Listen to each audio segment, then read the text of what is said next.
Now, allow me to share with you a documentary released in 2008 by Nova, which highlights some mainstream scholarly views regarding the history of the Bible. And in this documentary, it includes a reconstruction of ancient Israel's history. Now, why does the history of ancient Israel need to be reconstructed, right? That's what you may be asking. That's because a lot of what was written in the Bible, it tells a different story than what the evidence tells. And like any good judge in a court, the verdict should be based on the evidence. And so you'll be surprised, many of you, what you'll find in this video. So here we go. Dedicated in honor of Pharaoh Merneptah, son of Ramses the Great, it became known as the Merneptah Stela. Today, it is in the Cairo Museum. This stela is what the Egyptians would have called a triumph stela, a victory stela, commemorating victory over foreign peoples. Most of the hieroglyphic inscription celebrates Merneptah's triumph over Libya, his enemy to the west. But almost as an afterthought, he mentions his conquest of people to the east in just 2 lines. The text reads, Ashkelon has been brought captive, Gezer has been taken captive, Yanoam in the North Jordan Valley has been seized, Israel has been shorn, its seed no longer exists. History proves the pharaoh's confident boast to be wrong. Rather than marking their annihilation, Merneptah's stela announces the entrance onto the world stage of a people named Israel. So we have external evidence for the Israelites being an actual people existing in the 13th century BCE, which is great news because it solidifies them in the history books at a particular time. This is priceless evidence for the presence of an ethnical group called Israel in the central highlands of southern Canaan. The well-established Egyptian chronology gives the date as 1208 BC.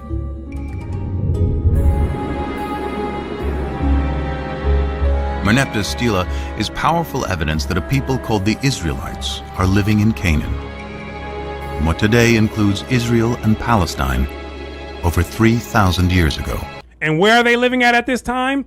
In Canaan, not in Egypt, but in Canaan. So keep that in mind.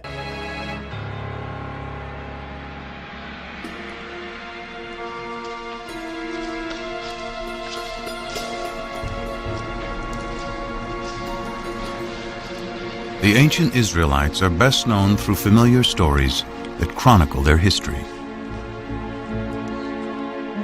Abraham and Isaac, Moses and the 10 Commandments, David and Goliath,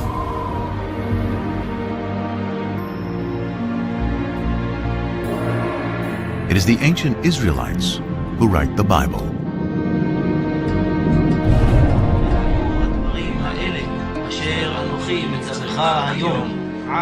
Through writing the Hebrew Bible, the beliefs of the ancient Israelites survived to become Judaism, one of the world's oldest continuously practiced religions. And it is the Jews who give the world an astounding legacy: the belief in one God.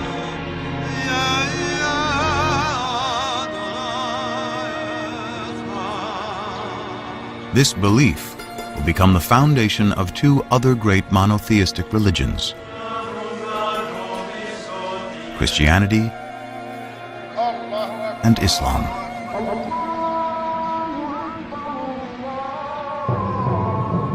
Often called the Old Testament to distinguish it from the New Testament, which describes the events of early Christianity, today the Hebrew Bible and a belief in one God are woven into the very fabric of world culture.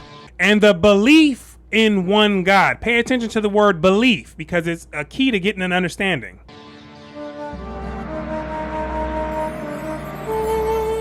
But in ancient times, all people, from the Egyptians to the Greeks to the Babylonians, worshiped many gods, usually in the form of idols.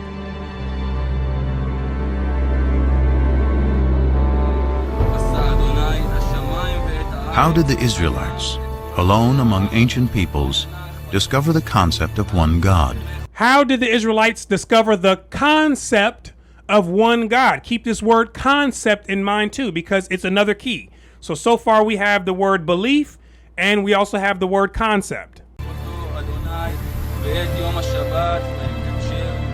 How did they come up with an idea that so profoundly changed the world? How did they come up with the idea that profoundly changed the world? Keep this word idea in mind also. And so the way that the writer and producer of this film, Gary Glassman, has phrased this, it lets me know that he understands the secret, right? He understands this. And he has given the viewers 3 keys, which are only detectable to those people who know how to use those keys. And so again, the keys are belief, concept, and idea. Now, archaeologists and biblical scholars are arriving at a new synthesis that promises to reveal not only fresh historical insights, but a deeper meaning of what the authors of the Bible wanted to convey. They start by digging into the earth and the Bible. Now let's find out what they found when digging into the dirt and digging into the Bible. You cannot afford to ignore biblical text, especially if you can isolate a kind of kernel of truth behind these stories, and then you have the archaeological data. Now, what happens when text and artifacts seem to point in the same direction? Then I think we're in a very sound ground historically.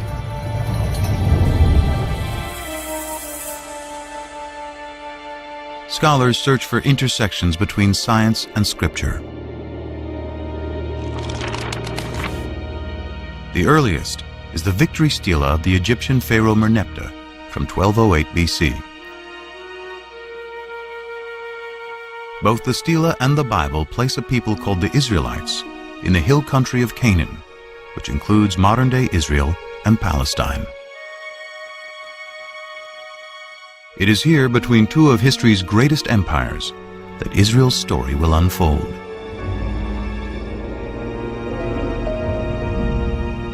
The way to understand Israel's relationship to the superpowers, Egypt and Mesopotamia on either side, is to understand its own sense of its fragility as a people. The primary way in which the Bible looks at the origins of Israel is as a people coming to settle in the land of Israel. It's not indigenous. It's not a native state.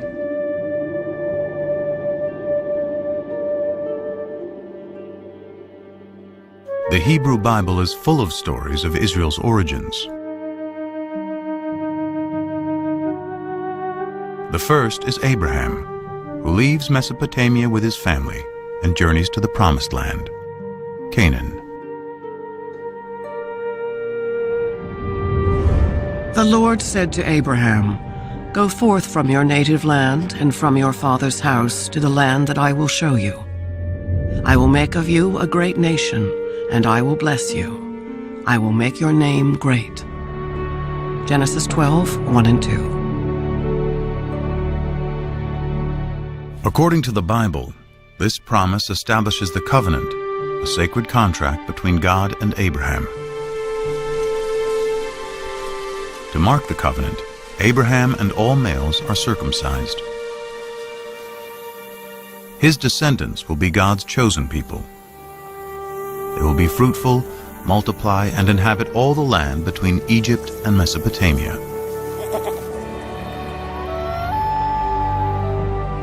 In return, Abraham and his people, who will become the Israelites, must worship a single God.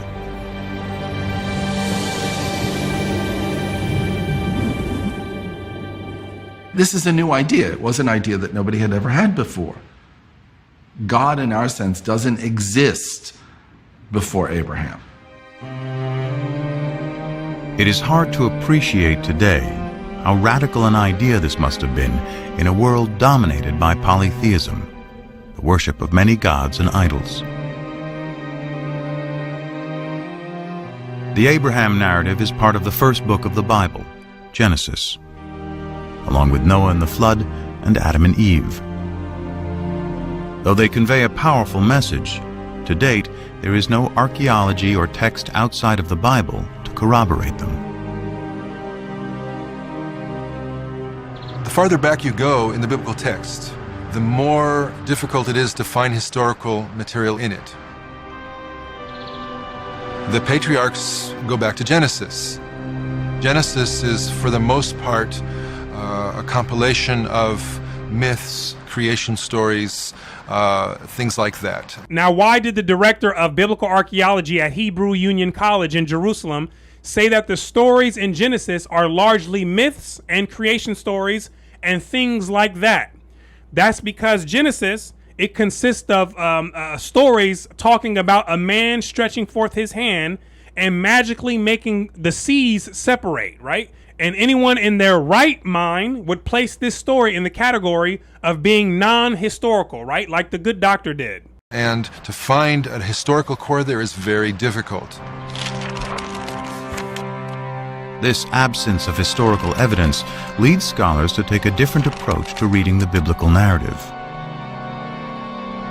They look beyond our modern notion of fact or fiction to ask why the Bible was written in the first place. There is no word for history in the Hebrew Bible. The biblical writers were telling stories. They were good historians, and they could tell it the way it was when they wanted to. Now look who we have in the building right now. It's the biblical archaeologist, the good Dr. William Deaver. But their objective was always something far beyond that. So what was their objective? To find out, scholars must uncover who wrote the Bible and when. And the Lord said to Moses, "Write down these words, for in accordance with these words, I make a covenant with you and with Israel." Exodus 34:27. The traditional belief is that Moses wrote the first 5 books of the Bible. Genesis, the story of creation. Exodus, deliverance from slavery to the Promised Land. Leviticus, Numbers, and Deuteronomy, laws of morality and observance. Still read to this day, together they form the Torah, often called the 5 books of Moses.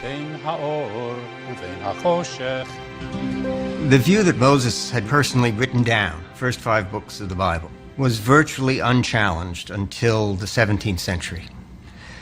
There were a few questions raised about this. For example, the very end of the last book of the Torah, the book of Deuteronomy, describes the death and burial of Moses. And so some rabbis said, well, Moses couldn't have written those words himself because he was dead and was being buried. And digging deeper into the text, there are even more discrepancies. For example, how many of each species of animal is Noah supposed to bring into the ark? One text says 2, a pair of every kind of animal. Another text says 7 pair of the clean animals and only 2 of the unclean animals. In one chapter, the Bible says the flood lasts for 40 days and 40 nights. But in the next, it says 150 days. To see if the floodwaters have subsided, Noah sends out a dove. But in the previous sentence, he sends a raven. There are 2 complete versions of the flood story interwoven on the same page. Uh-oh, this is going into the documentary hypothesis, and we've done a full video breakdown on the 2 versions of the flood narrative in the Bible. And so for those who are interested, I'll leave a link in the description below to that video.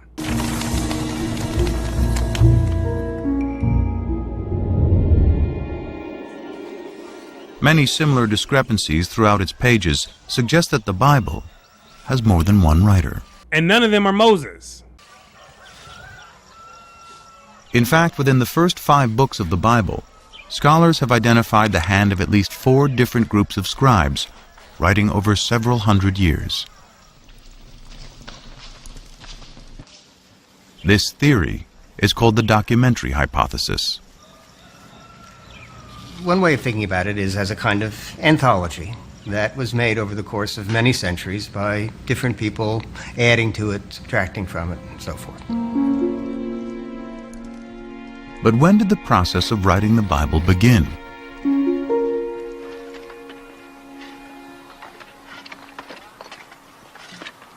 Tel Zayit is a small site on the southwestern border of ancient Israel. It dates back to biblical times. Since 1999, Ron Tappy has been excavating here. It was the last day of what had been a typical dig season. What's up? As I was taking aerial photographs from the cherry picker, a volunteer notified his square supervisor that he thought he had seen some interesting marks, scratches, possibly letters, incised in a stone. Which, right here? Yeah. Letters would be a rare find. So when he kneeled to look at the marks, Tappy got the surprise of a lifetime. As I bent down over the stone, I immediately saw very clear, very distinct letters. Tappy excavated the rock and brought it back to his lab at the nearby kibbutz.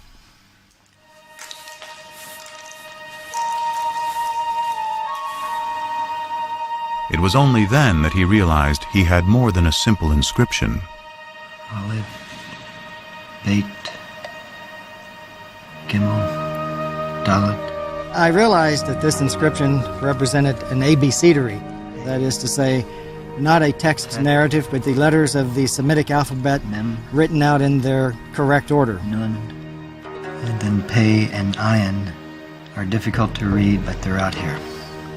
This ancient script is an early form of the Hebrew alphabet. What was found was not a random scratching of 2 or 3 letters. It was the full alphabet. Everything about it says that this is the ancestor of the Hebrew script.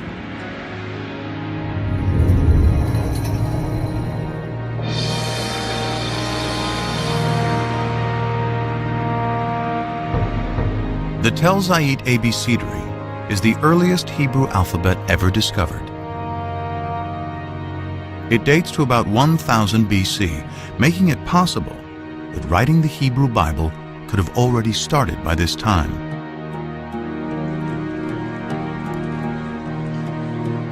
To discover the most ancient text in the Bible, scholars examine the Hebrew spelling, grammar, and vocabulary.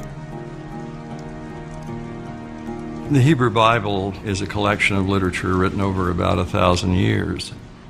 And as with any other language, Hebrew naturally changed quite a bit over those 1,000 years. The same would be true of English. I'm speaking English of the 21st century, and if I were living in Elizabethan times, the words I choose, the syntax I use would be quite different. Scholars examine the Bible in its original Hebrew in search of the most archaic language, and therefore the oldest passages. They find it in Exodus, the second book of the Bible.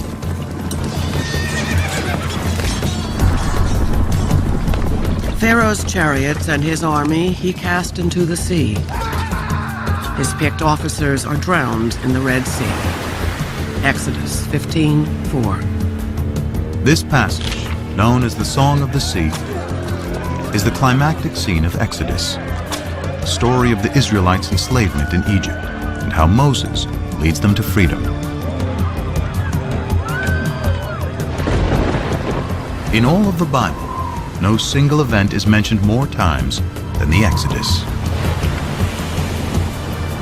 With the development of ancient Hebrew script, the Song of the Sea could have been written by 1000 BC, the time of Tappy's alphabet.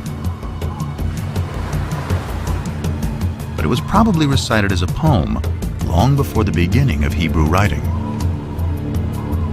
It's very likely that it was a kind of story told in poetic form that you might tell around the campfire. Just as our poems are easier to remember generally than prose accounts. So we generally think that the poetry is orally passed on from one to another long before they commit things to writing. Because the poetry in Exodus is so ancient, is it possible the story has some historical core?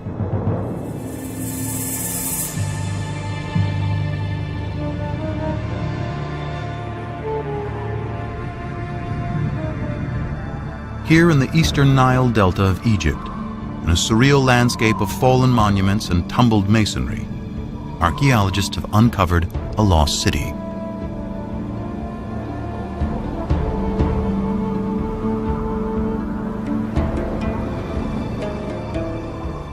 Inscribed on monuments throughout the site is the name of Ramses II, one of the most powerful Egyptian rulers. It is Ramses who is traditionally known as the Pharaoh of the Exodus. Ancient Egyptian texts call the city Piramesi, or House of Ramses, a name that resonates with the biblical story of Exodus. The only specific item mentioned in the Exodus story that we can probably connect with non-biblical material is the cities that the Hebrews were ordered to build, and they are named Pithom and Ramses. Scholars agree that the biblical city Ramses is the ancient Egyptian city Piramesi. Its ruins are here in present-day Tanis. Most of the Egyptologists identified Piramesi, the Ramses town, with Tanis, because here you have an abundance of Ramesside monuments. This convergence between archaeology and the Bible provides a time frame for the Exodus. It could not have happened before Ramses became king around 1275 BC. And it could not have happened after 1208 BC, when the stela of Pharaoh Merneptah, Ramses II's son, specifically locates the Israelites in Canaan.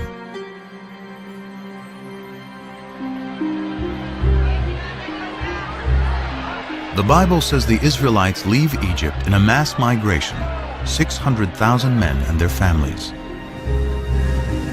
and then wander in the desert for 40 years.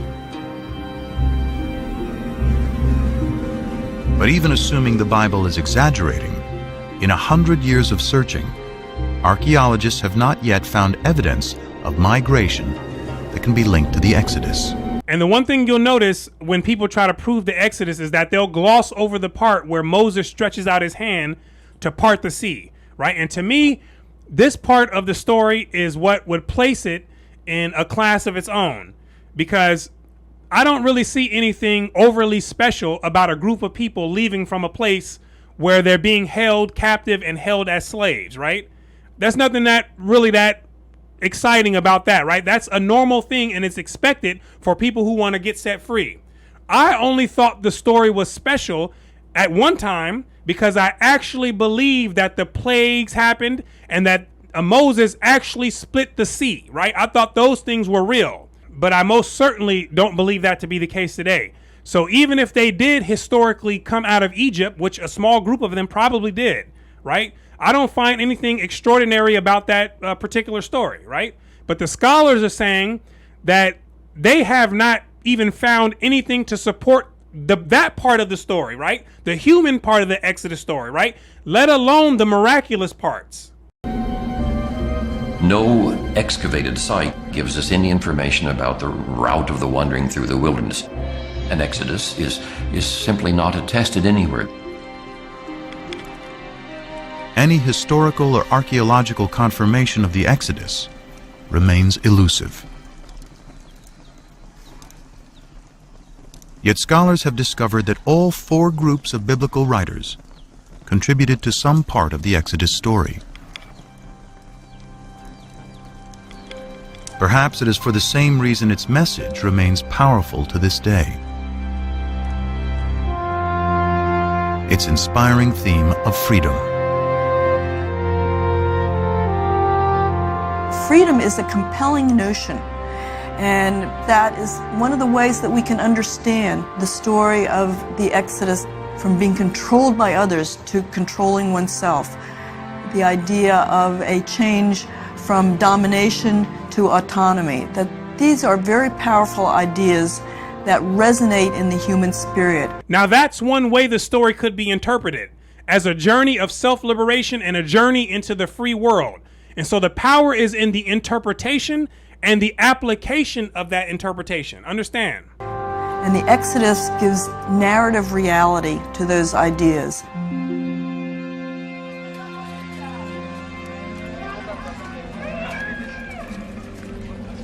Following the Exodus, the Bible says God finally delivers the Israelites to the promised land, Canaan. Archaeology and sources outside the Bible reveal that Canaan consisted of well-fortified city-states, each with its own king, who in turn served Egypt and its pharaoh. The Canaanites, a thriving Near Eastern culture for thousands of years, worshipped many gods in the form of idols.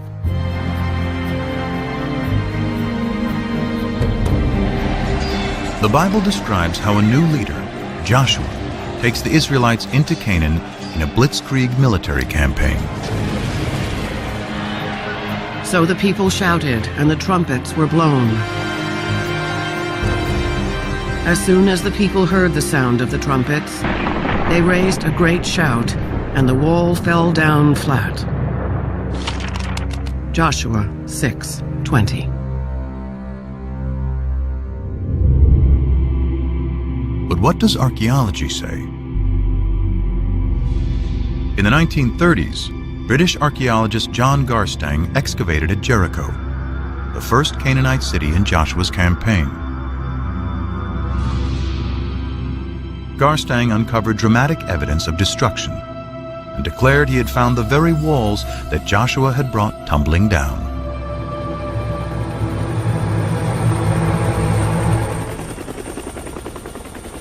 And at what the Bible describes as the greatest of all Canaanite cities, Hatzor, there is more evidence of destruction.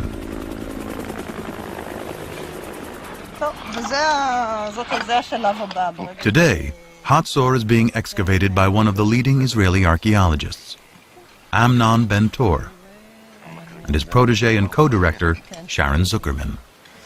I'm walking through a passage between two of the rooms of the Canaanite palace of the kings of Hatzor. Signs of the destruction you can still see almost everywhere. You can see the dark stones here, and most important, you can see how they cracked into 1,000,000 pieces. It takes tremendous heat to cause such damage.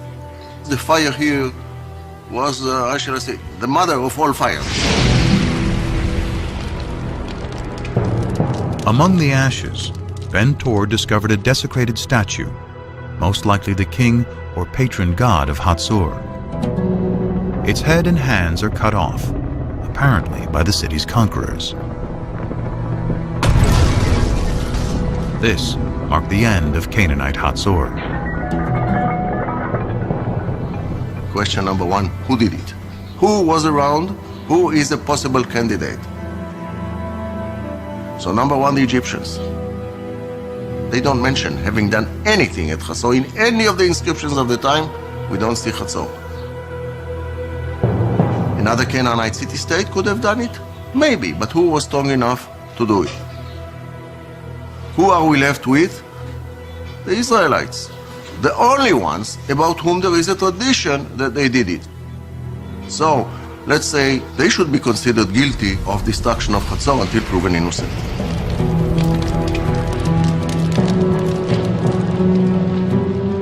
And there's another Canaanite city-state that Joshua and his army of Israelites are credited with laying waste. It's called Ai, and has been discovered in what is now the Palestinian territory of the West Bank. Here, archaeologist Hani Nur el-Din and his team are finding evidence of a rich Canaanite culture. The village first appears and developed to a city, and then there was a kind of fortification surrounding this settlement.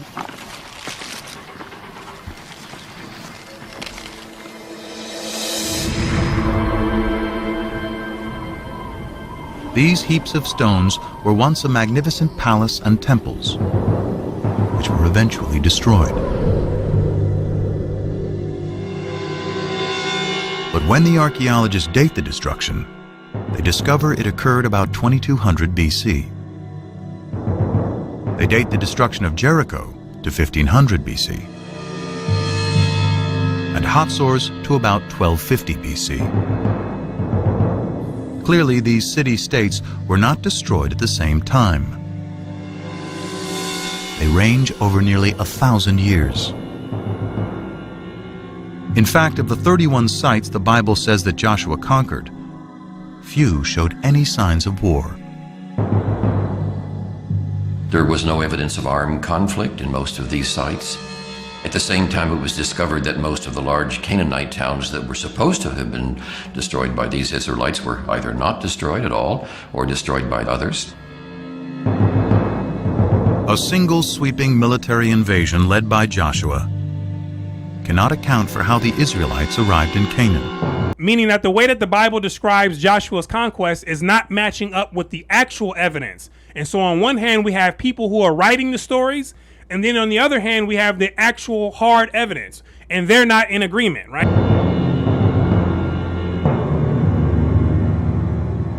But the destruction of Hatzor does coincide with the time that the Merneptah Stela locates the Israelites in Canaan. So who destroyed Hatzor? Amnon Ben Tor still believes it was the Israelites who destroyed the city. But his co-director, Sharon Zuckerman, has a different idea. The final destruction itself consisted of the mutilation of statues of kings and gods. It did not consist of signs of war or of any kind of fighting. We don't see weapons in the street like we see in other sites that were destroyed by foreigners. So if there was no invasion, what happened? Bobby, just be careful about the stones there, okay? Excavations reveal that Hatzor had a lower city of commoners, serfs and slaves, and an upper city with a king and wealthy elites. Zuckerman finds within the grand palaces of elite Hatzor areas of disrepair and abandonment. To archaeologists, signs of a culture in decline and rebellion from within.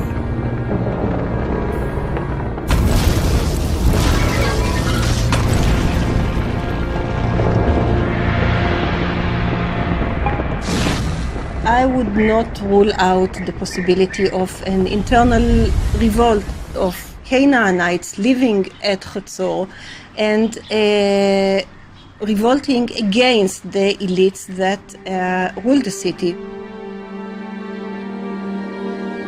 In fact, the entire Canaanite city-state system, including Hatzor and Jericho, breaks down. Archaeology and ancient texts clearly show that it is the result of a long period of decline and upheaval that sweeps through Mesopotamia, the Aegean region, and the Egyptian Empire around 1200 BC. And when the dust, as it were, settles, when we can begin to see what takes the place of this great state system, we find a number of new peoples suddenly coming into focus in a kind of void that is created with the dissolution of the great state system. Can archaeologists find the Israelites among these new people?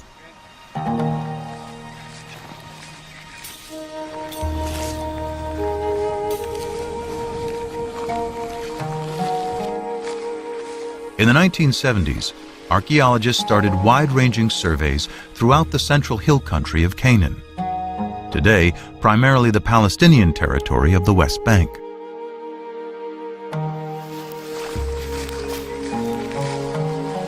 I was teaching at that time. We used to take students and go twice a week to the highlands. And every day we used to cover between 2 and 3 square kilometers. Uh-oh, who do we have here? It seems like every documentary, for some reason, feels that they need to feature the good Dr. Israel Finkelstein. Why is that? Because he's got the knowledge, right? Let's see what he has to say. And this accumulates very slowly into the coverage of the entire area. Israel Finkelstein and teams of archaeologists walked out grids over large areas, collecting every fragment of ancient pottery lying on the surface. Over 7 years, he covered nearly 400 square miles, sorting pottery and marking the locations of where it was found on a map. In the beginning, the spots were there on the map and they meant nothing to me. But later, slowly, I started seeing sort of phenomena and processes.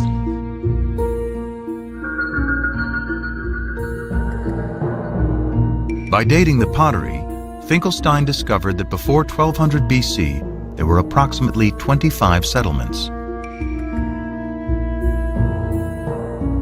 He estimated the total population of those settlements to be 3,000 to 5,000 inhabitants.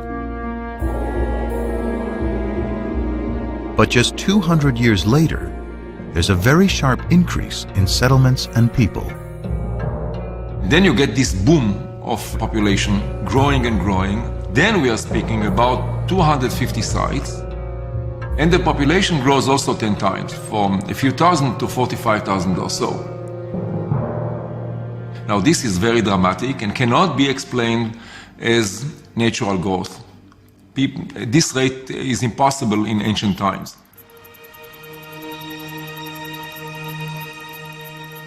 If not natural growth, perhaps these are the waves of dispersed people settling down following the collapse of the great state systems.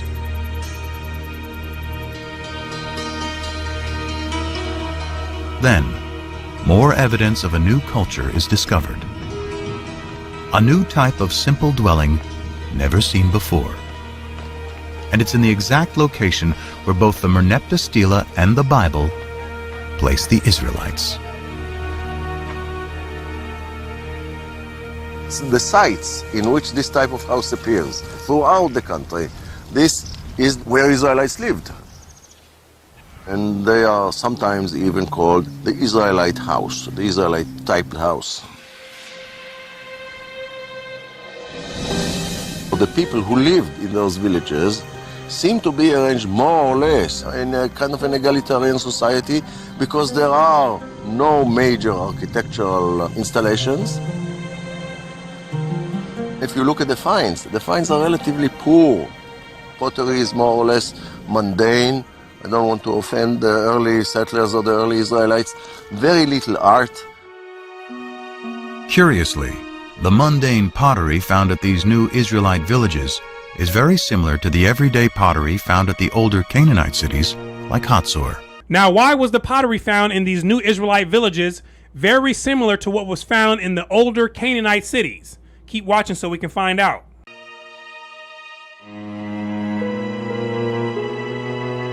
In fact, the Israelite house is practically the only thing that is different.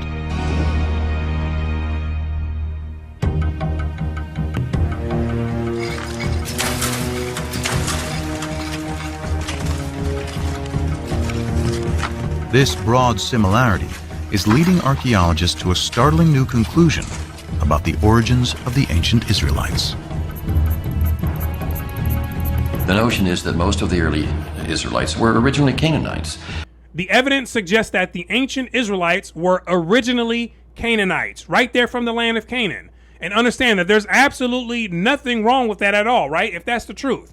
So let's find out a little bit more about these Canaanites who became Israelites. Displaced Canaanites. The Israelites were always in the land of Israel. They were natives, but they were different kinds of groups. They were basically the have-nots So what we're dealing with is a movement of peoples, but not an invasion of armed hordes from outside, but rather a social and economic revolution. Ancient texts describe how the Egyptian rulers and their Canaanite vassal kings burdened the lower classes of Canaan with taxes and even slavery. A radical new theory based on archaeology suggests what happens next. As that oppressive social system declines, families and tribes of serfs, slaves, and common Canaanites seize the opportunity. In search of a better way of life, they abandon the old city-states and head for the hills. Free from the oppression of their past, they eventually emerge in a new place as a new people. The Israelites. They broke away from the original stock and became a different people. Just like we had to break away from the blacks and the other races to become a new people. Erpois, people of the free world. So I support the ancient Israelites 100% for doing what they had to do back then, right? Completely understandable.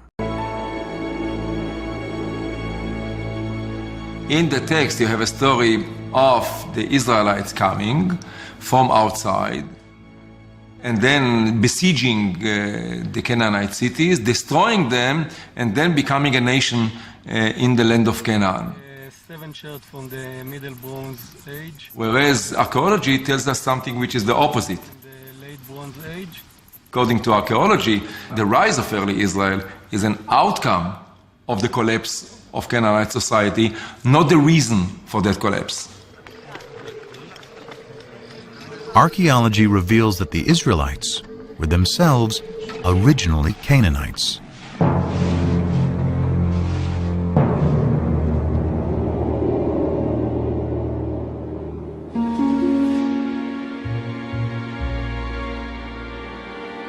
So why does the Bible consistently cast the Israelites as outsiders in Canaan? Abraham's wanderings from Mesopotamia, Moses leading slaves out of Egypt and into the Promised Land, and Joshua conquering Canaan from outside. The answer may lie in their desire to forge a distinctly new identity. Identity is created, as psychologists tell us, by talking about what you are not, by talking about another. In order to figure out who I am, I have to figure out who I am not. Conspicuously absent from Israelite villages are the grand palaces and the extravagant pottery associated with the kings and rich elites of Canaan. The Israelites did not like the Canaanite system, and they defined themselves in contrast to that system. So by not using decorated pottery, by not using important pottery, they developed an ideology of simplicity, which marked the difference between them and the Egyptian Canaanite system. If the Israelites wanted to distinguish themselves from their Canaanite past, what better way than to create a story about destroying them?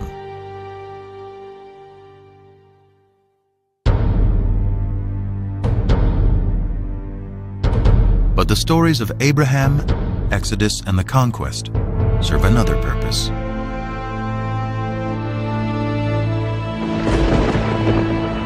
They celebrate the power of what the Bible says is the foremost distinction between the Israelites and all other people: their God. In later Judaism, the name of God is considered so sacred it is never to be spoken. We don't know exactly what it means.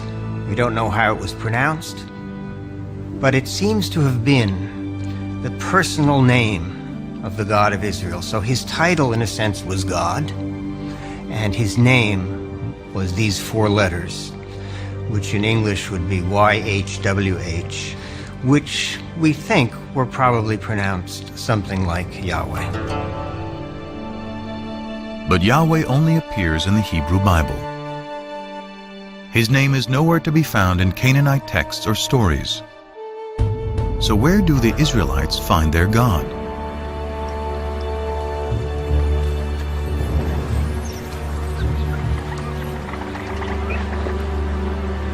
The search for the origins of Yahweh leads scholars back to ancient Egypt.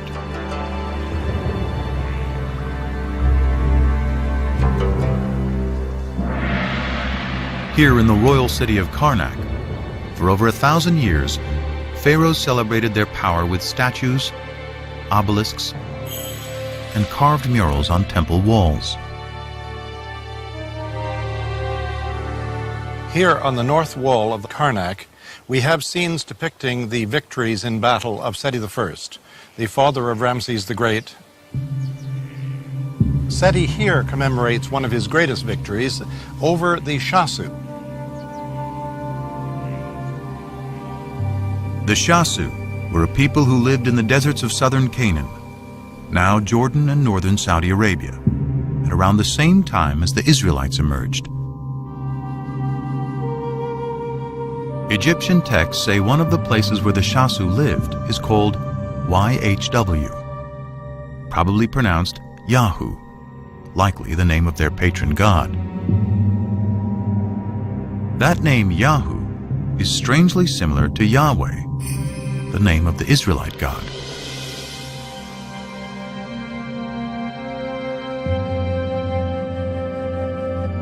In the Bible, the place where the Shasu lived is referred to as Midian. It is here, before the Exodus, the Bible tells us Moses first encounters Yahweh in the form of a burning bush. Come no closer. Remove the sandals from your feet, for the place on which you are standing is holy ground. God also said to Moses, Thus you shall say to the Israelites, Yahweh, the God of your ancestors, has sent me to you. This is my name forever, and this my title for all generations. Exodus 3, 5 and 15. So we have in Egyptian sources something that appears to be a name like Yahweh in the vicinity of Midian. Here is Moses in Midian, and there a deity appears to him and reveals his name to Moses as Yahweh. These tantalizing connections are leading biblical scholars to re-examine the Exodus story.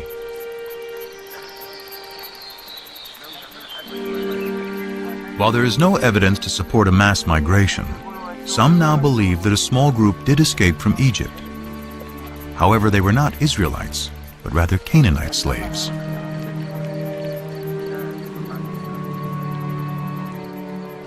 On their journey back to Canaan, they pass through Midian, where they are inspired by stories of the Shasu's god, Yahu.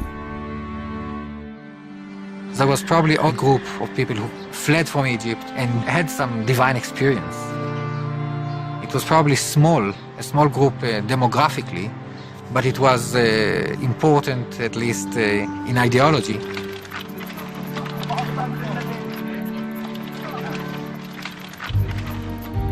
They find their way to the central hill country, where they encounter the tribes who had fled the Canaanite city-states.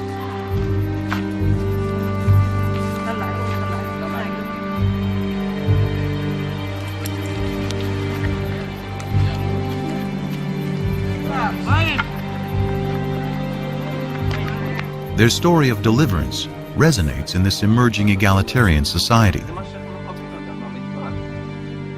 The liberated slaves attribute their freedom to the God they met in Midian, who they now call Yahweh. Uh-oh, now this sounds very believable. That a small group of people escaped from Egypt and they made their way back to Canaan, and then they created an exaggerated story to explain their escape, right?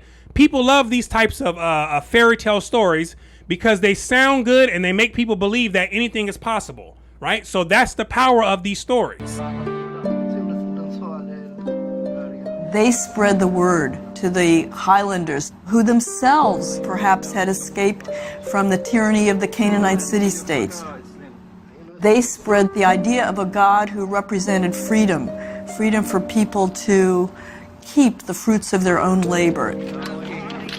This was a message that was so powerful that it brought people together and gave them a new kind of identity. The identity of Israelites. They are a combination of disenfranchised Canaanites, runaway slaves from Egypt, and even nomads settling down. The Bible calls them a mixed multitude. According to the Hebrew Bible, early Israel was a motley crew, and we know that's the case now. But these people are bound together by a new vision. And I think the revolutionary spirit is probably there from the beginning. The chosen people may actually be people who chose to be free. Their story of escape, first told by word of mouth and poetry, helps forge a collective identity among the tribes.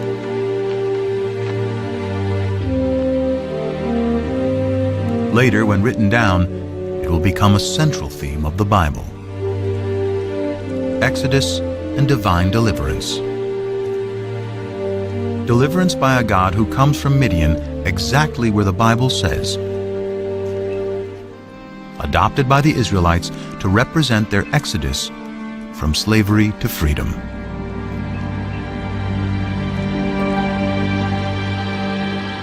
So is this the birth of monotheism?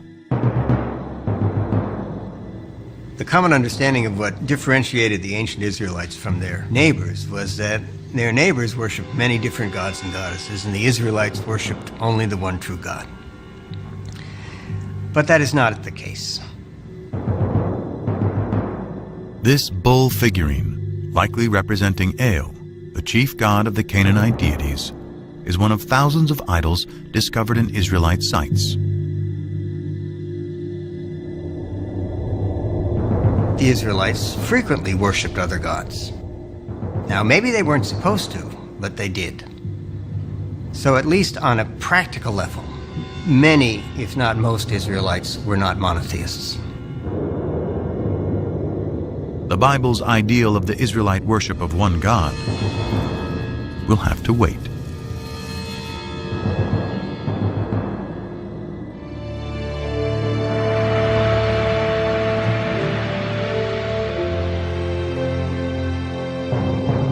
About 2 centuries pass after the Merneptah Stela places the Israelites in Canaan.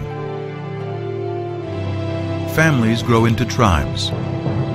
Their population increases. Then, about 1000 BC, one of the Bible's larger-than-life figures emerges to unite the 12 tribes of Israel against a powerful new enemy. David put his hand into the bag. He took out a stone and slung it. It struck the Philistine in the forehead. The stone sank into his forehead, and he fell down on the ground. 1 Samuel 17:49. The Bible celebrates David as a shepherd boy who vanquishes the giant Goliath. A lover who lusts after forbidden fruits. And a poet who composes lyric psalms still recited today. Of all the names in the Hebrew Bible, none appears more than David.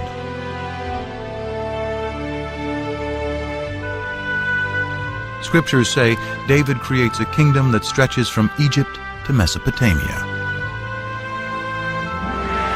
He makes Jerusalem his royal capital. And in a new covenant, Yahweh promises that he and his descendants will rule forever.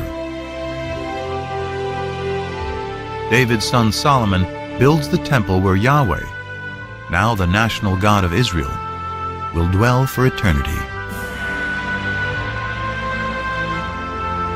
The kingdom of David and Solomon, one nation united under one God, according to the Bible.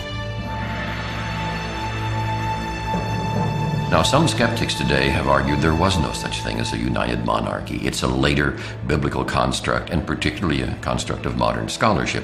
In short, there was no David. As one of the biblical revisionists has said, David is no more historical than King Arthur.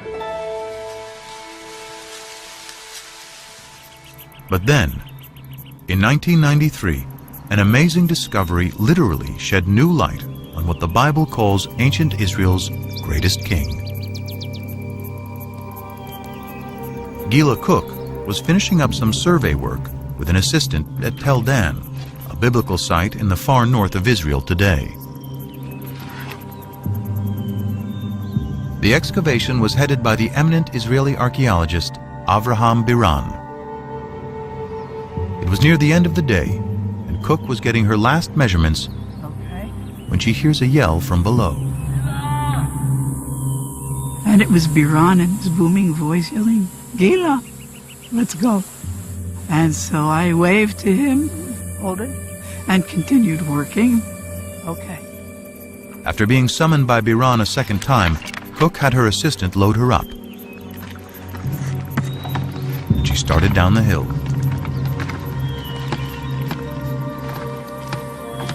So I get there and I just dropped my bag and dropped the board and I set my stuff down.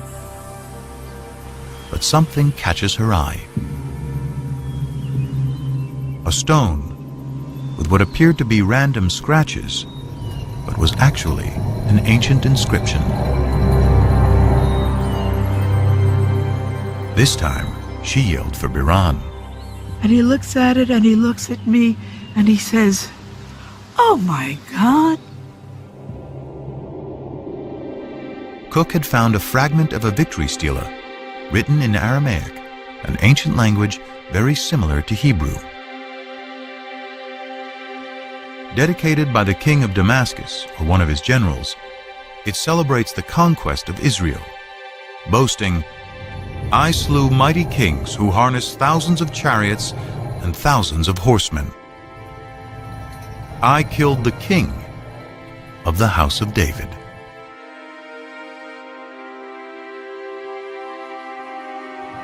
Those words, the house of David, make this a critical discovery.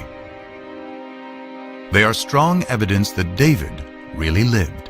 So we can check the box right now for the existence of King David, which is good because the goal is to actually acknowledge people who really lived and not try to wipe them out of existence if they actually did live. Unlike Genesis, the stories of Israel's kings move the biblical narrative out of the realm of legend and into the light of history. The later we come in time, the firmer ground we stand on. We have better sources, we have more written sources, we have more contemporary eyewitness sources.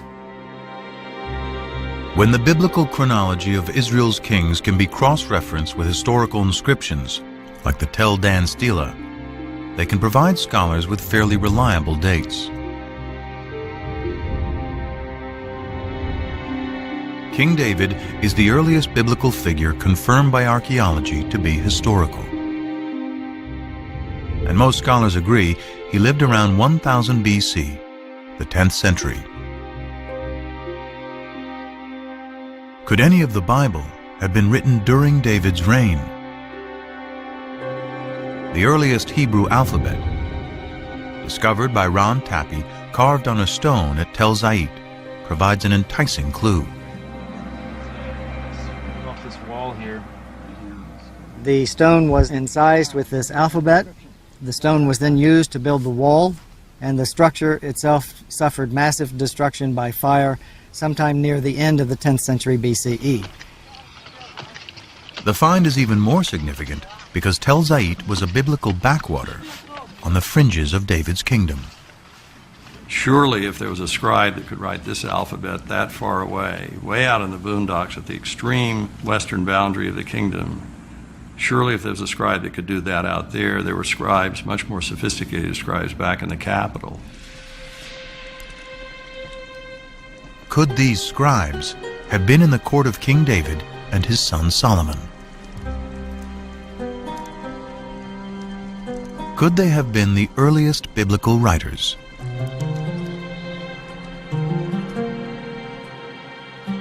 In the 18th century, German scholars uncovered a clue to who wrote the Bible, hidden in two different names for God.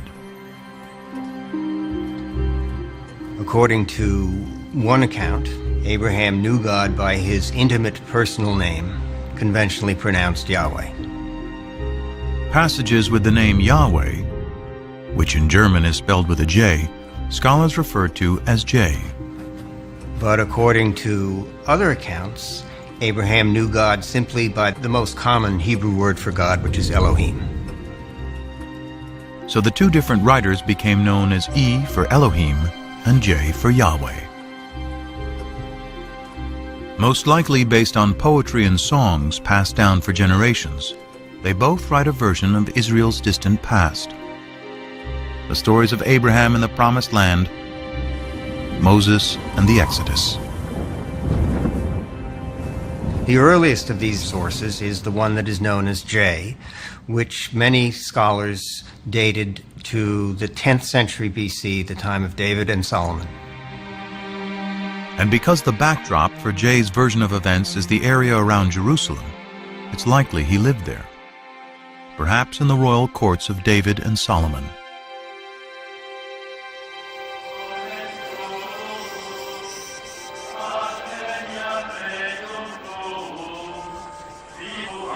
For over 100 years, archaeologists have searched Jerusalem for evidence of the Kingdom of David.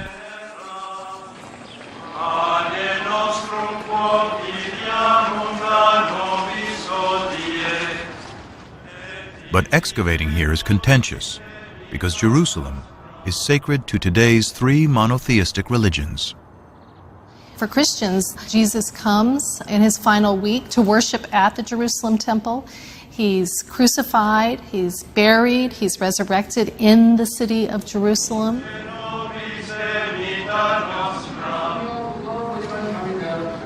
For Islam, it is the site where Muhammad comes in a sacred night journey. And today, the Dome of the Rock marks that spot.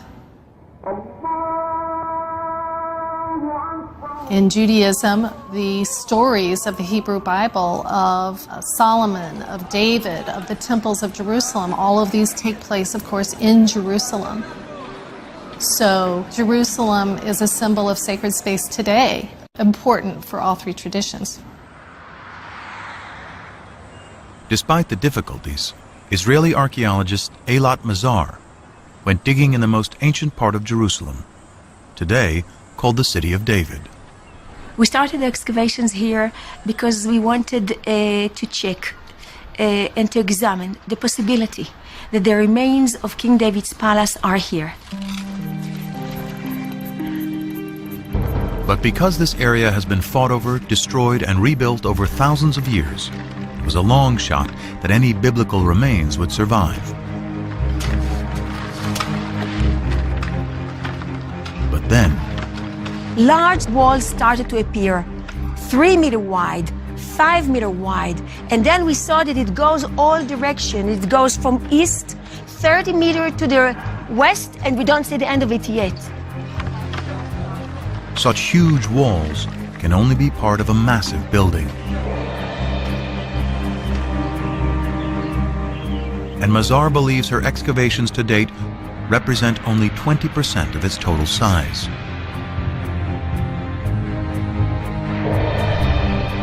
Such a huge structure shows centralization and capability of construction.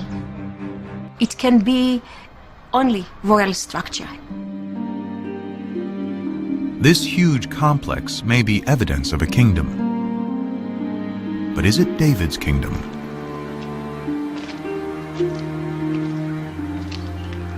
For these walls to be David's palace, it would have to date to his lifetime, around 1000 BC.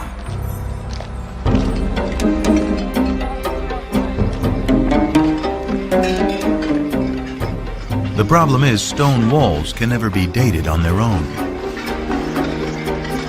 Biblical archaeologists date ruins based on the pottery they find associated with those ruins.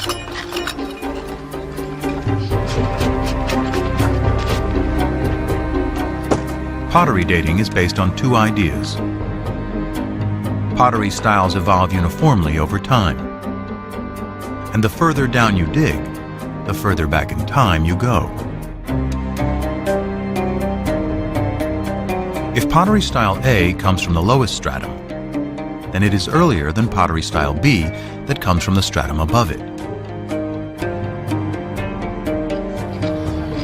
By analyzing pottery from well-stratified sites, excavators are able to create what they call a relative chronology. But this chronology is floating in time without any fixed dates.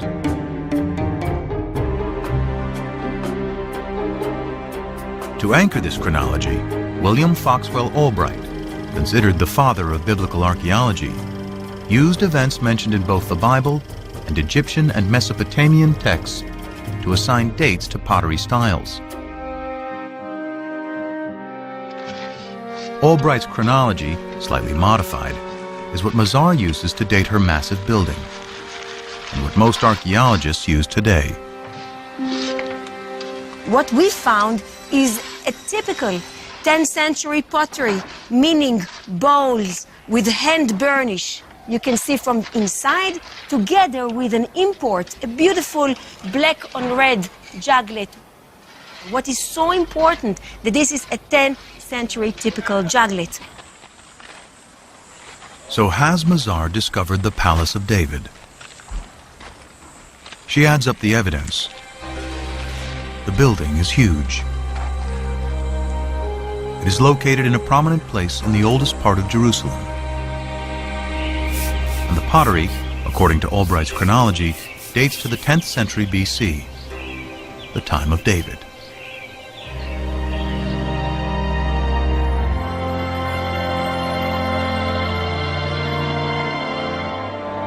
Mazar believes she has indeed found the Palace of David.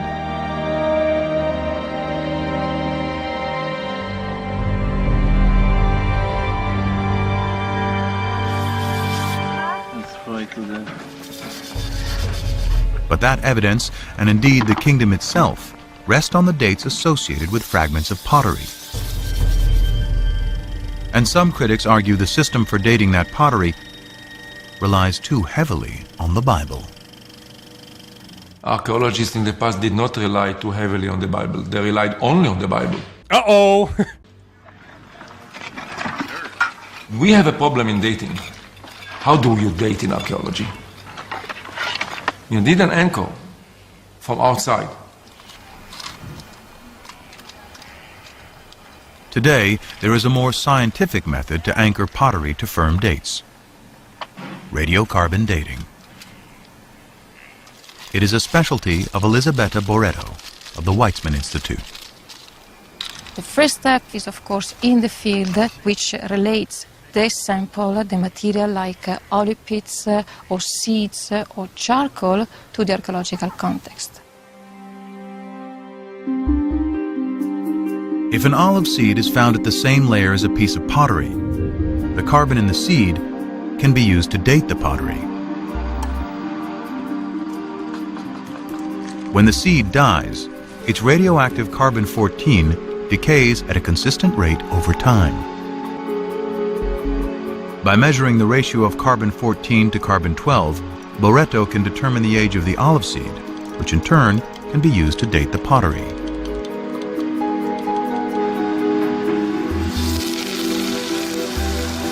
Boretto has meticulously collected and analyzed hundreds of samples from over 20 sites throughout Israel. Her carbon samples date the pottery that Albright and most archaeologists associate with the time of David and Solomon to around 75 years later.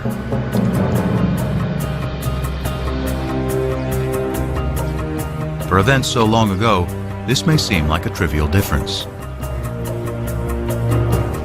But if Boretto is right, Mazar's Palace of David and Tappy's ancient Hebrew alphabet have to be redated. This places them in the time of the lesser-known kings Omri, Ahab, and his despised wife Jezebel, all worshippers of the Canaanite god Baal. With no writing or monumental building, suddenly the kingdom of David and Solomon is far less glorious than the Bible describes. So David and Solomon did not rule over a big territory. It was a small chiefdom, if you wish, with just a few settlements, very poor, the population was limited, there was no manpower for big conquests and so on and so forth.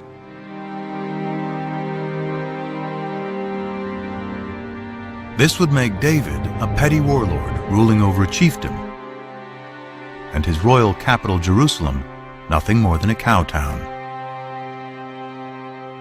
These are the results of the radiocarbon dating. He or she who decide to ignore these results, I treat them as if arguing that the world is flat, that the earth is flat, and I cannot argue anymore.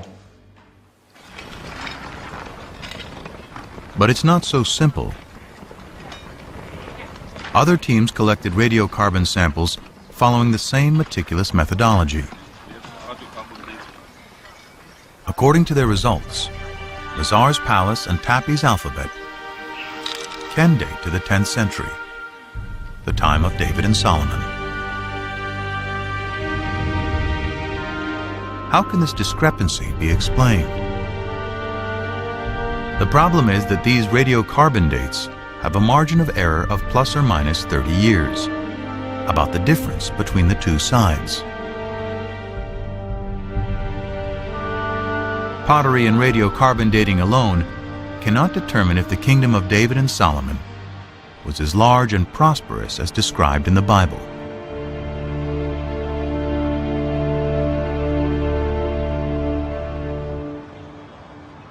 Fortunately, the Bible offers clues of other places to dig for evidence of this kingdom. The Bible credits David with conquering the kingdom, but it is Solomon, his son, who is the great builder.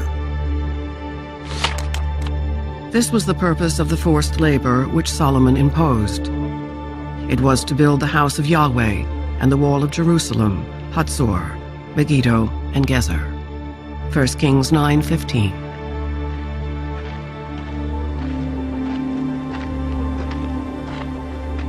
Here in Hatzor, Amnon Ben-Tor, director of excavations, believes this may be evidence of Solomon's building campaign.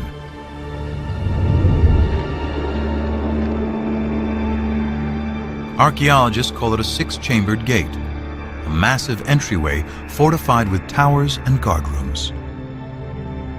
Ben-Tor's predecessor, Yigal Yadin, first uncovered this structure. It turned out to be a six-chambered gate, and Yadin immediately remembered that a very, very similar gate was excavated at Gezer, and then Chicago University excavated this gate here at Megiddo. Stunned by the similarity of these three gates, Yadin recalled the passage in the Bible. Here we have a wonderful connection of the biblical passage as it shows up in archaeology. Three monumental gates, all based on the same plan, would seem to be powerful evidence not only of prosperity, but also of a central authority. Throughout its history, the Israelites had been divided into tribes, then into kingdoms, north and south. The locations of these strikingly similar gates in both regions suggest a single governing authority throughout the land.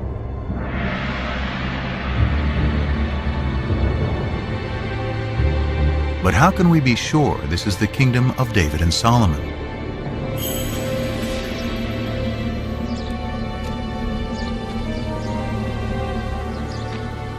The answer, once again, lies in Egypt.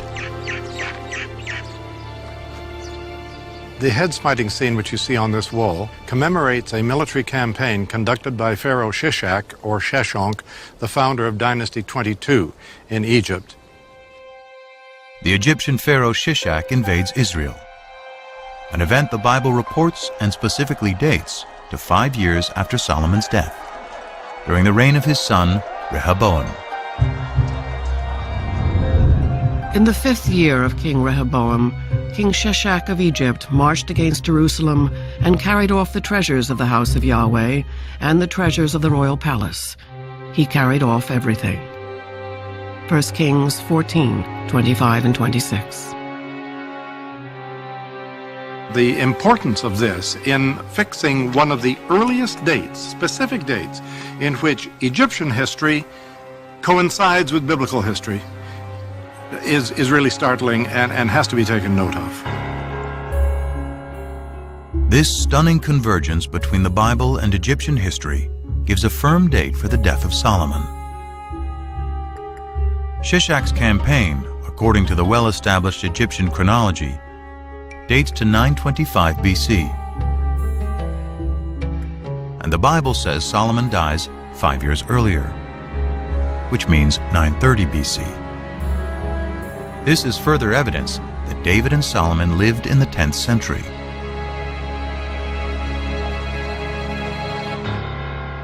But there's even more hidden in these walls. These ovals, with their depictions of bound captives and city walls, represent places Pharaoh Shishak conquered in Israel. One of those places is Gezer, where archaeologists find the hallmark of Solomon's building program, a 6-chambered gate. Bill Deaver directed the excavations in the late 1960s. We can actually see vivid evidence here of a destruction.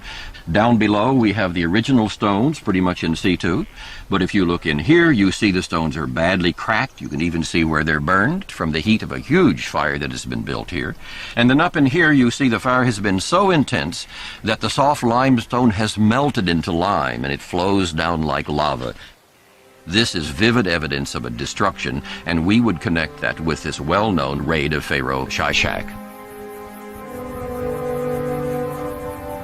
And if the gate was destroyed by Shishak in 925 BC, then it must have been built during the lifetime of Solomon, who died just 5 years earlier. Surely this kind of monumental architecture is evidence of state formation. And if it's in the 10th century, then Solomon. Although a minority of archaeologists continue to disagree, this convergence of the Bible, Egyptian chronology, and Solomon's gates is powerful evidence that a great kingdom existed at the time of David and Solomon, spanning all of Israel, north and south, with its capital in Jerusalem. But Jerusalem is more than a political center. It is the center of worship.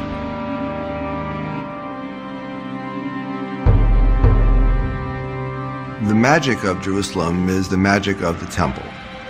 One temple for the one God. The result is that Jerusalem and the temple emerge as powerful symbols not just of the oneness of God, but also of the oneness of the Jewish people.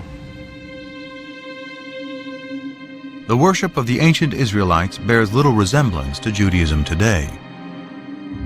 It centered around the temple, built by David's son Solomon, and seen as Yahweh's earthly dwelling. To understand how the ancient Israelites worshiped their God, scholars must discover what the temple looked like and how it functioned. But although archaeologists know where its remains should be, it is impossible to dig there. It lies under the third holiest site in Islam, which includes the Dome of the Rock.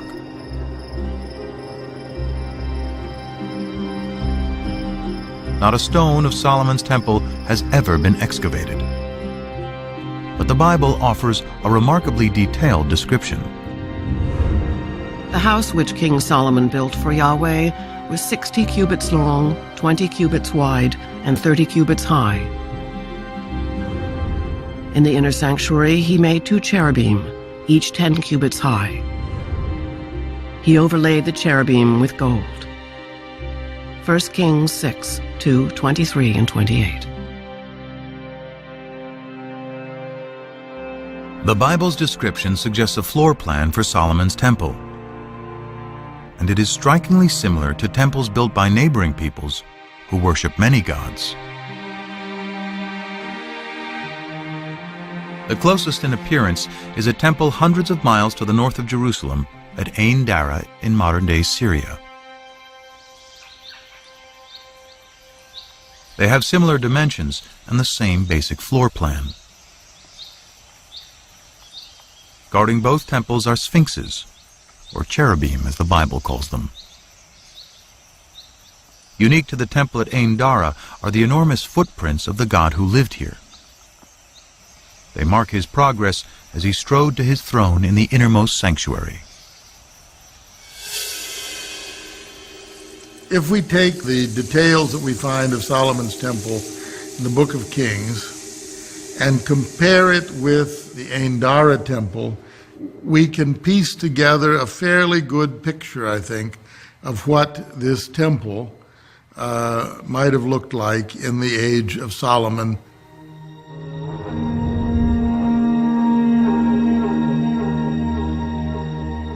Now it is possible to reconstruct with some confidence how Solomon's temple may have looked and how the ancient Israelites worshiped their God. Out front was an enormous altar. Beyond that was a porch area that led into the inside of the temple. There was a room, the holy place, and then beyond that, the most sacred room, the Holy of Holies, where tradition says the Ark of the Covenant held the tablets of the law. And this room was considered to be the most sacred site on earth because it is the room where God's presence could be found.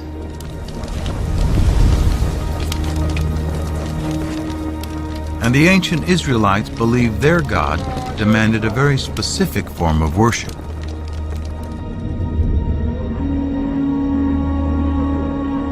Evidence of this survives today on Mount Gerizim in Palestine.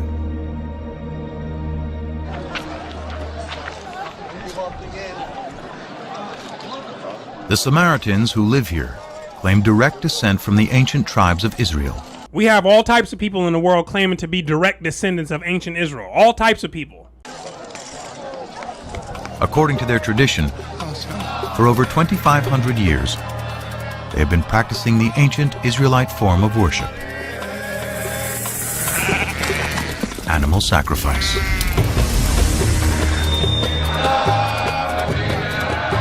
The primary function is to make a connection between our mundane world and the divine world. And the means for the ancient Israelites is embodied in blood. Blood is the most sacred substance on the altar. And blood is the substance that embodies life. So it is the most precious substance in the human world.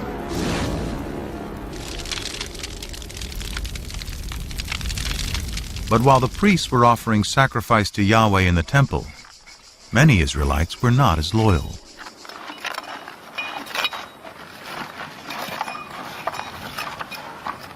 At Tel Rehov, archaeologists are digging at an Israelite house that illuminates the religious practices of its ancient inhabitants. Well, we just found this beautiful, exceptional clay figurine showing a goddess, a fertility goddess, that was worshipped here in Israel. Here, in this case, she's shown holding a baby. Who is this fertility goddess? And what is a pagan idol doing in an Israelite home? Now it's about to get spicy. Here we go. Dramatic evidence as to her possible identity first surfaced in 1968. Bill Deaver was carrying out salvage excavations in tombs in southern Israel when a local brought him an inscription that had been robbed from one of them. When I got home and brushed it off, I thought I was going to have a heart attack. executed in clear 8th century script. It's a tomb inscription. And it just gives the name of the deceased, and it says, "Blessed may X be by Yahweh." That's good biblical Hebrew. But it says by Yahweh and his Asherah. And Asherah is the name of the old Canaanite mother goddess. More inscriptions associating Yahweh and Asherah have been discovered, and thousands of figurines unearthed throughout Israel. And thousands of them found within Israel. Many scholars believe this is the face of Asherah. Deaver concludes God had a wife.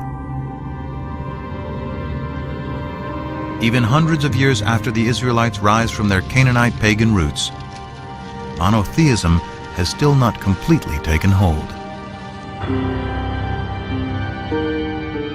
This is awkward for some people, the notion that Israelite religion was not exclusively monotheistic, but we know now that it wasn't.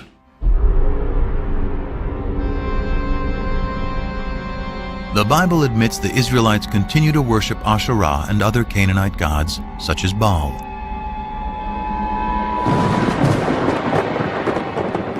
In fact, the prophets, holy men speaking in the name of God, consistently rail against breaking the covenant made with Moses to worship only Yahweh.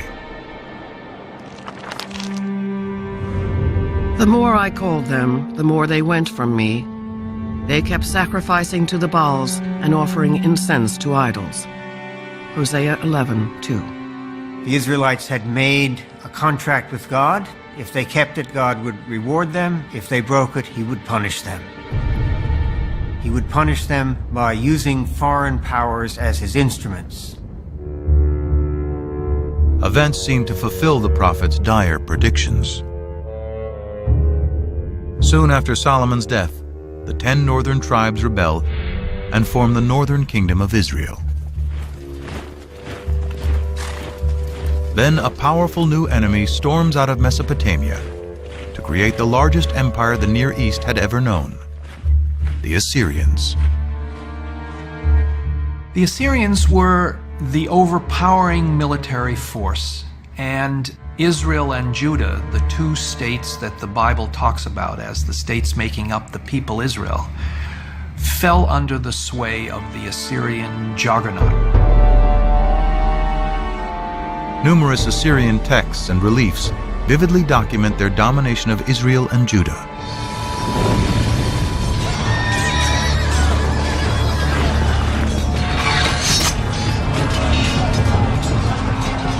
In 722 BC, the Assyrian army crushes the northern kingdom. Those who escape death or exile to Assyria flood south into Jerusalem, where the descendants of David and Solomon continue to reign. One of them, Josiah, according to the Bible, finally heeds what the prophets prescribe. We're told in the book of Kings that King Josiah in the late 7th century BC was told that a scroll had been discovered in the temple archives. The scroll was brought to him, and as the scroll was being read, Josiah began to weep because he realized that it was a sacred text containing divine commands which the people had been breaking.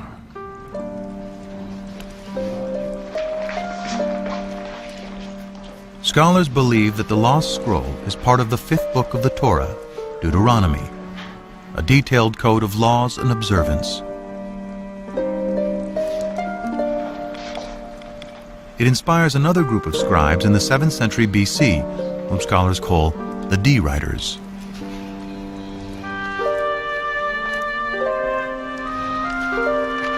According to the documentary hypothesis, after J and E, D is the third group of scribes who write part of the Hebrew Bible.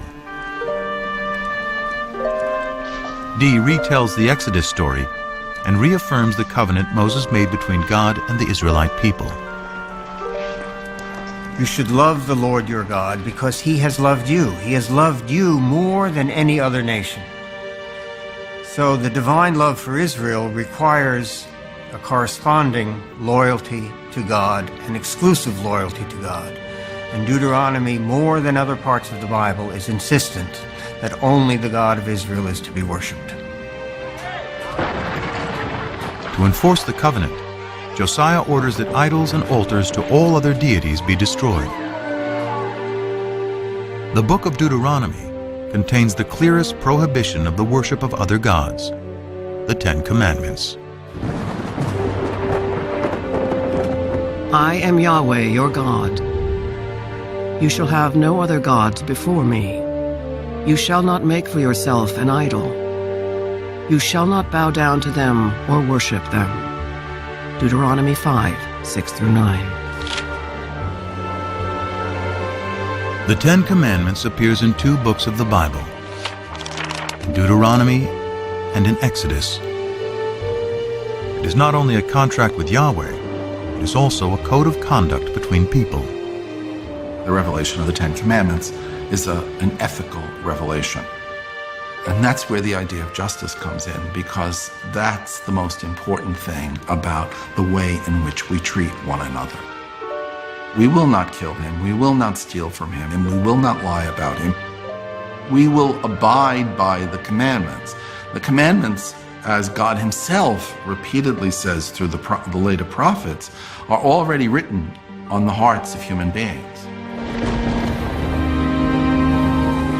By associating the belief in one God with moral behavior, the Ten Commandments establishes a code of morality and justice for all, the ideal of Western civilization.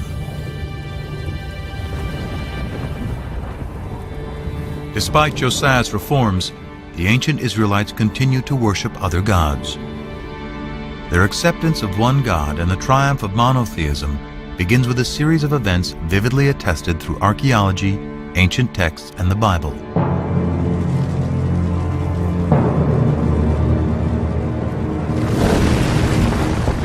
It starts with the destruction of Yahweh's earthly dwelling, the Jerusalem temple.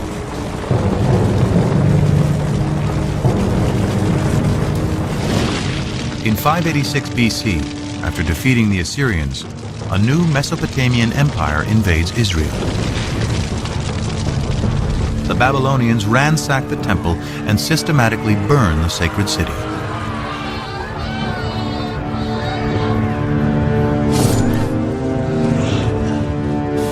Before his eyes, the Babylonian victors slay the sons of Zedekiah, the last Davidic king, then blind him.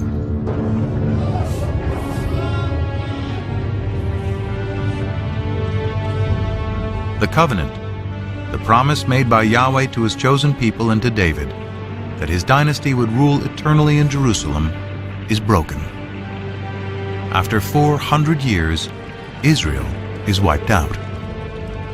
The destruction of Jerusalem created one of the most significant theological crises in the history of the Jewish people.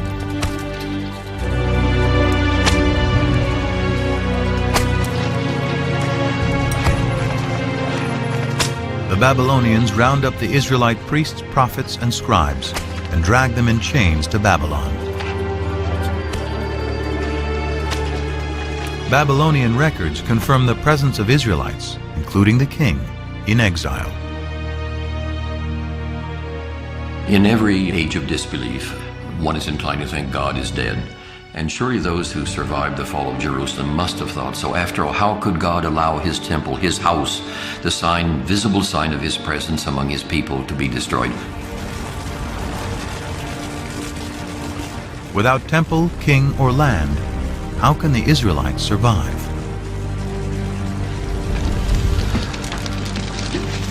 Their journey begins with the ancient scrolls, which some scholars speculate were rescued from the flames of the destruction. Among the exiles from Jerusalem to Babylon were priests from the temple. And they seem to have brought with them their sacred documents, their sacred traditions. According to the widely accepted documentary hypothesis, it is here in Babylon, far from their homes in Israel, that priests and scribes will produce much of the Hebrew Bible as it is known today. Scholars refer to these writers as P, or the priestly source. It was P who took all of these earlier traditions, the J source, the E source, the D source, and other sources as well, and combined them into what we know as the Torah, the first 5 books of the Bible. But more than just compiling, P edits and writes a version of Israel's distant past, including the Abraham story, that provides a way for the Israelites to remain a people and maintain their covenant with God.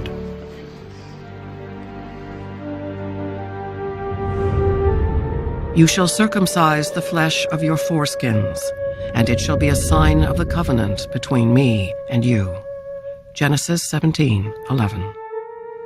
When Genesis 17 attributes a covenantal value to circumcision, it is not really talking about Abraham. It is really talking about the exiles of the 6th century BCE, who, far from their native home, were desperately trying to find a way to reaffirm their difference. Therefore, they began to look at circumcision as not simply another practice, but rather as the marker of the covenant, and they attributed this view back to Abraham. To the exiles, the Babylonians are the new Canaanites, the idol-worshipping, uncircumcised peoples from whom they must remain apart.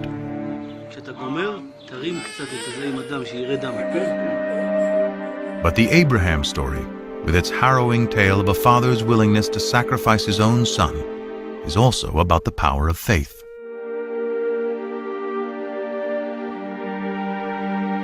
It is no coincidence that the exiled P scribes place Abraham's origins in Ur, just down the river from Babylon.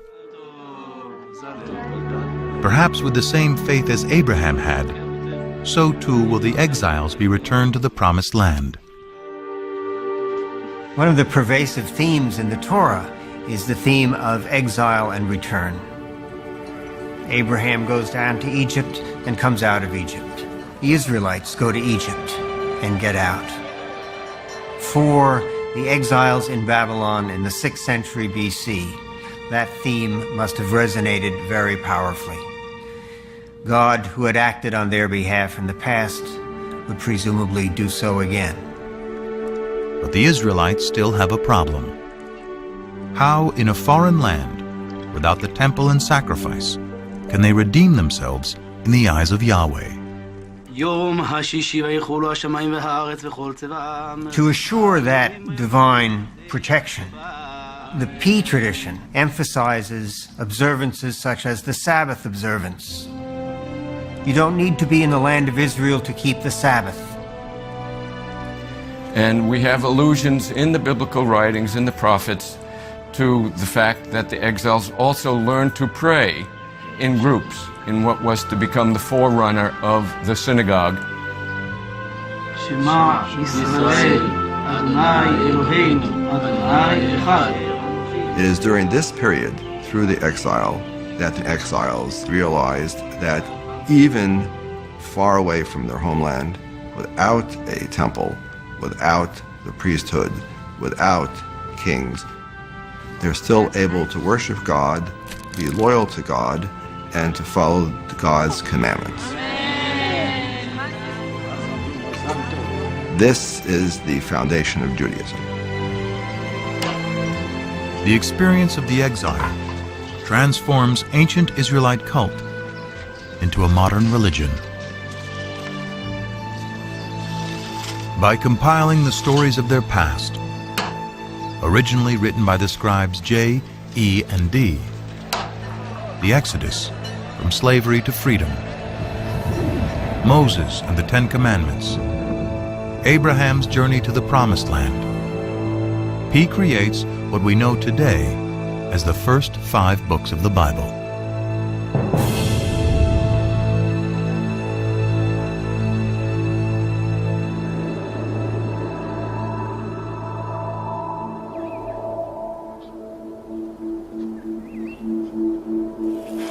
Though this theory is widely accepted, physical evidence of any biblical text from the Exile or earlier is hard to come by.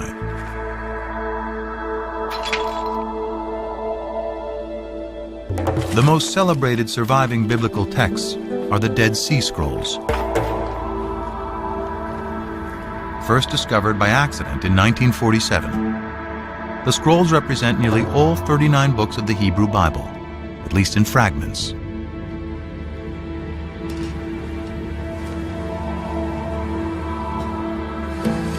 They survived because they were deposited in the perfect environment for preservation: the hot, dry desert. Archaeologists suspect there were at least hundreds more scrolls throughout Israel. But because they were written on papyrus or animal skins, they have long since decomposed. Even though the earliest of the Dead Sea Scrolls date to the 3rd and 2nd centuries BC, that doesn't mean that they're the first copies or examples of this work that were ever written. It means that they already stand in a line of tradition that had been established by the time the scrolls were written.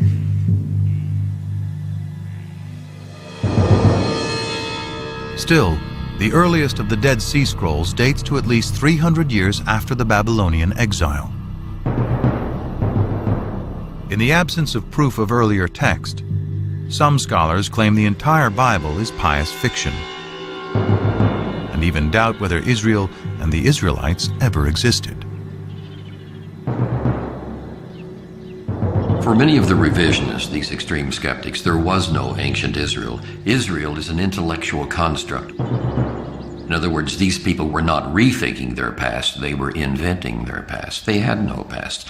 So the Bible is a myth, a foundation myth, told to legitimate a people who had no legitimacy. The legitimacy of the Israelite past hinges on finding a piece of evidence to prove the ancient origins of the Bible.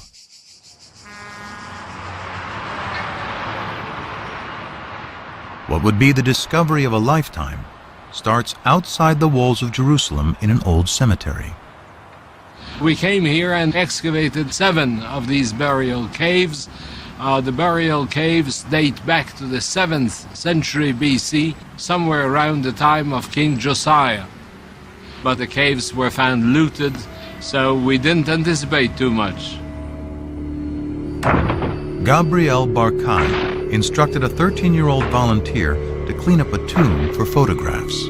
Instead of that, he was bored, he was alone, and he had a hammer, and he began banging on the floor.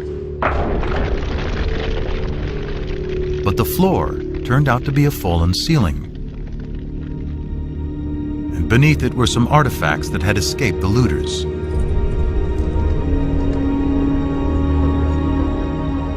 Among the hundreds of grave goods, one artifact stood out. It looked like a cigarette butt. It was cylindrical, about 1 inch in size, about ½ an inch in diameter, and it was very clear it is made of silver. It was some kind of a tiny scroll. A second, slightly smaller scroll was also found, and both were taken to the labs at the Israel Museum. But unraveling the scrolls to see if they contain a readable inscription could risk destroying them completely. Andy Vaughn was one of the epigraphers on the project. Archaeology is basically a destructive science. In order to learn anything, you have to destroy what's there. Gabriel Barkai and his team had to make a decision. Does one unroll these amulets or does one preserve them? They decided that it was worth the risk, and hindsight would tell us that they could not have been more correct.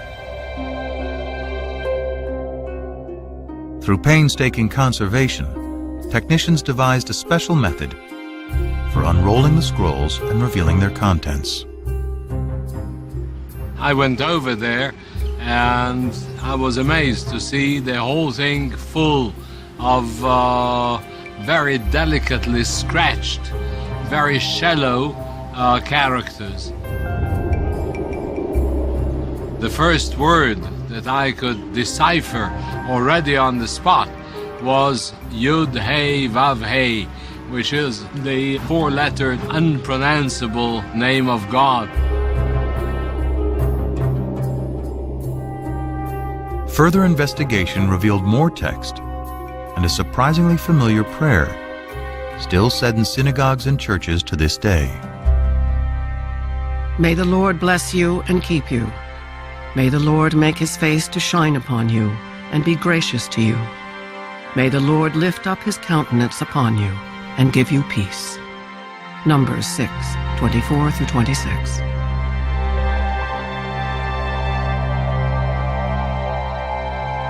There is no doubt at all that these two amulets contain the priestly benediction found in Numbers 6.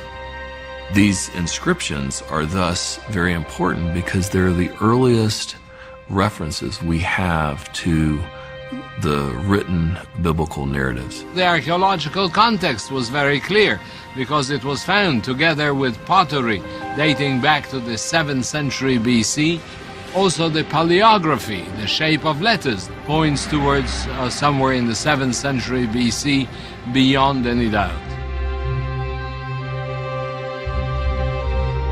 The Silver Scrolls, with the priestly benediction, predate the earliest Dead Sea Scrolls by 400 years.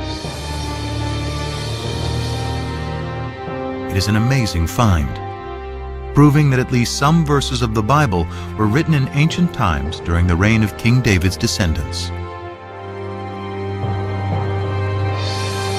By giving us text from before the Babylonian exile, the Silver Scrolls confirm that the Hebrew Bible is created from poetry, oral traditions, and prayers that go back to the time of Josiah's D-writer, and likely beyond to writers E and J.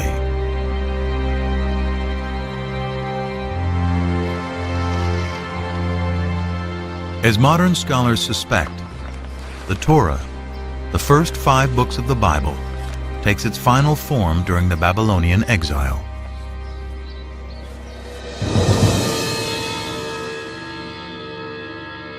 But dwarfed by the mighty temples and giant statues of Babylonian gods, the Israelites must also confront the fundamental question: why did their God, Yahweh, forsake them?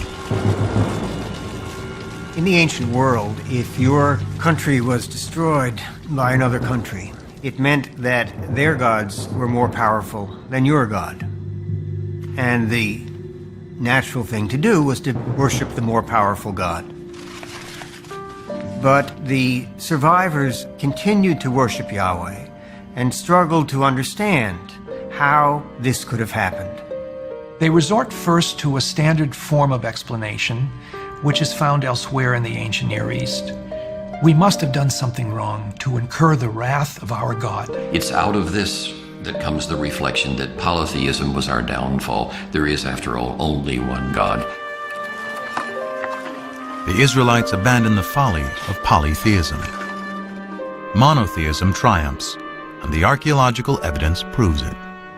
Before the destruction of the first temple, wherever we dig, in whatever part of the Judean country, we find sanctuaries, and more often we find hundreds and thousands of figurines, even in Jerusalem itself. But after the destruction, there are none. We are speaking about 1,000 in before, and nothing, completely nothing at all after. Monotheism is well ensconced, firmly ensconced. So something major happened, which is very hard to trace. But that was a searing experience, that time in the exile. Through the experience of the exile and writing the Bible, the concept of God, as it is known today, is born.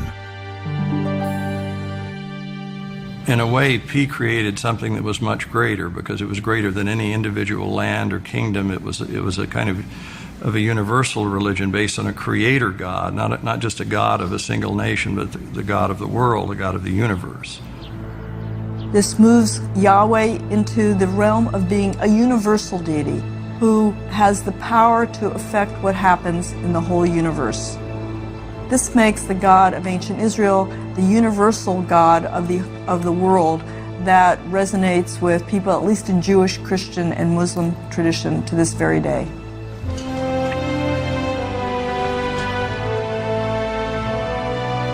In 539 BC, the Babylonian Empire is toppled by the Persians. As written in the Bible, Yahweh, in his new role as the one invisible God, orchestrates a new exodus.